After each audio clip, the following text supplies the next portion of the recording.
नमस्कार दोस्तों, कथा सागर के इस अंक में आप सभी का बहुत बहुत स्वागत है। आज की कहानी का शीर्षक है देवरानी जेठानी की कहानी। सुनैना और सुरेखा यह दोनों देवरानी जेठानी थी। जेठानी सुनैना नौकरी भी करती थी और देवरानी सुरेखा यह घर संभालती थी। उनका परिवार बहुत बड़ा था। सास, ससुर और उन दोनों के बच्चे, कुल मिलाकर 10 लोग घर में रहते हैं।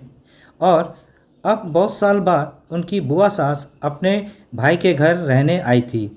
सुबह उठने के बाद बुआ सास ने देखा कि सुनैना फटाफट अपने काम कर रही थी। सुरेखा ने नाश्ता बनाया और वह नाश्ता सुनैना ने सबको परोसा। उसके बाद सुनैना ने अपना टिफ़िन पैक किया और वह काम पर निकल गई।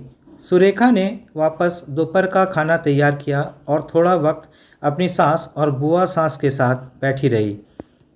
बुआ सास से रहा नहीं गया। उन्होंने सुरेखा को पूछा, छोटी बहू, तुम्हारी जेठानी तुझ पर बहुत हुक्म चलाती है। सुबह से देख रही हूँ रसोई घर में अकेले ही काम करती हो और वह महारानी दिखावा करने के लिए नाश्ता परोस रही थी, जैसे कि उसी ने ही नाश्ता बनाया हो। यह सुनने के बाद सुरेखा ने बुआ सास की तरफ देखा और बोली, बुआ सास जी, ऐसा कुछ नहीं है। सुनैना दीदी बहुत अच्छी है। बुआ सास बोली, तुम बहुत भोली हो सुरेखा। मुझे सब समझ में आता है। मैंने बाल धूप में सफ़ेद नहीं हुए हैं। सुरेखा से अब नहीं रहा गया। वह बोली, ऐसा नहीं है बुआ जी। आपको सुनैना दीदी ने सबको नाश्ता परोसा वह दिखा, पर आपको यह नहीं दिखा कि दीदी ने मुझे ज़बरदस्ती सबसे पहले नाश्ता करने दिया और चाय भी दी।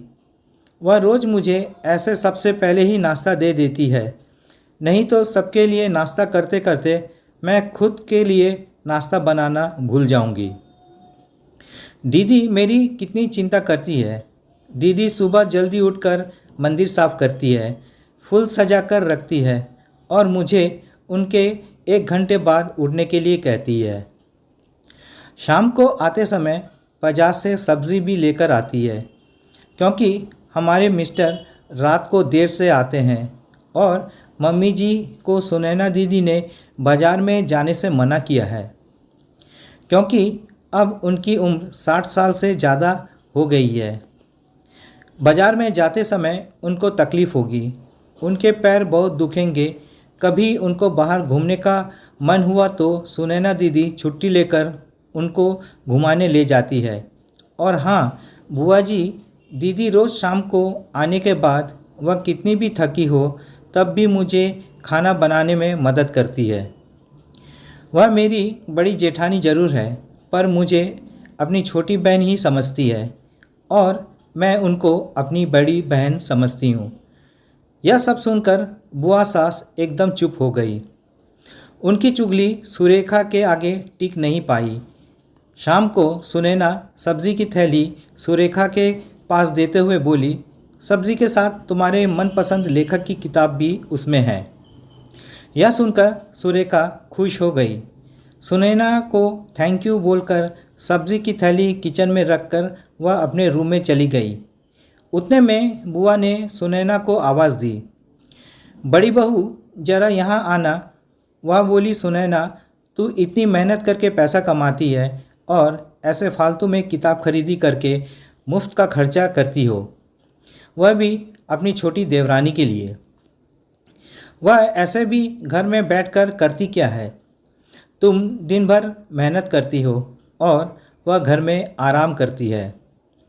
इस पर सुनैना हंसकर बोली, क्या बुआ जी, आराम और सुरेखा, उसे तो कहने पर भी वह आराम करती नहीं। वह सुबह उठकर बेचारी काम करती रहती है।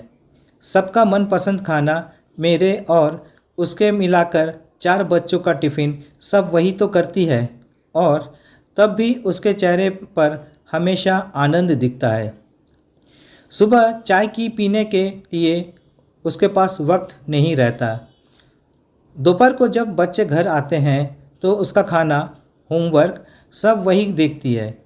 इसलिए मुझे बच्चों का टेंशन नहीं है और इसलिए ही मैं ऑफिस में मन लगाकर काम कर पाती हूँ। कुछ दिन पहले ही मुझे प्रमोशन मिला है।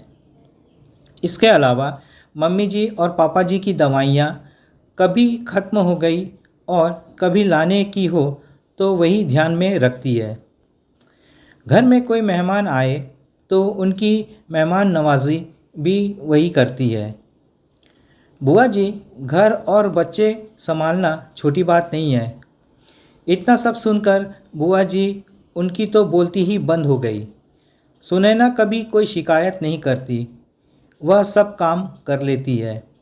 वह सिर्फ पढ़ना पसंद करती है।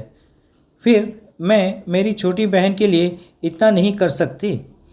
मैं नहीं करूँगी तो फिर कौन करेगा? इतना बोलकर सुनैना अपने रूम में चली गई। यह सब बोलना सुनैना की सास पीछे खड़े होकर सुन रही थी।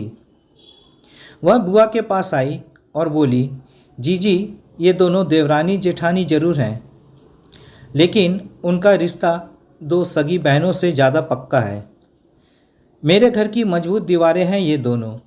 पहले मैं भी एक बुरी सास थी, हमेशा इन दोनों में झगड़ा लगाने का प्रयास करती थी, पर यह दोनों के प्यार के आगे मैं भी हार गई।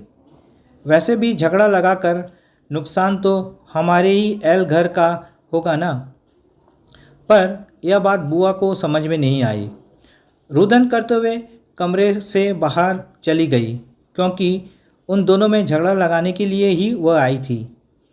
पर सुनैना और सुरेखा, इनके जैसी दो समझदार देवरानी जेठानी के बीच झगड़ा करवाना बहुत मुश्किल था। दोस्तों, सुनैना और सुरेखा, इनकी जैसे समझदार देवरानी जेठानी जिस घर में होंगे उस घर का कोई बुरा नहीं कर सकता। जिस घर में ऐसी बहुएं होंगी वह घर स्वर्ग बन जाएगा। तो दोस्तों, ये थी आज की कहानी। अगर कहानी पसंद आए तो कमेंट्स, लाइक और शेयर ज़रूर कीजिएगा और चैनल में नए हो तो सब्सक्राइब ज़रूर कीजिएगा। तो मिलते हैं अगले वीडियो में एक नई कहानी के साथ। धन्यवाद।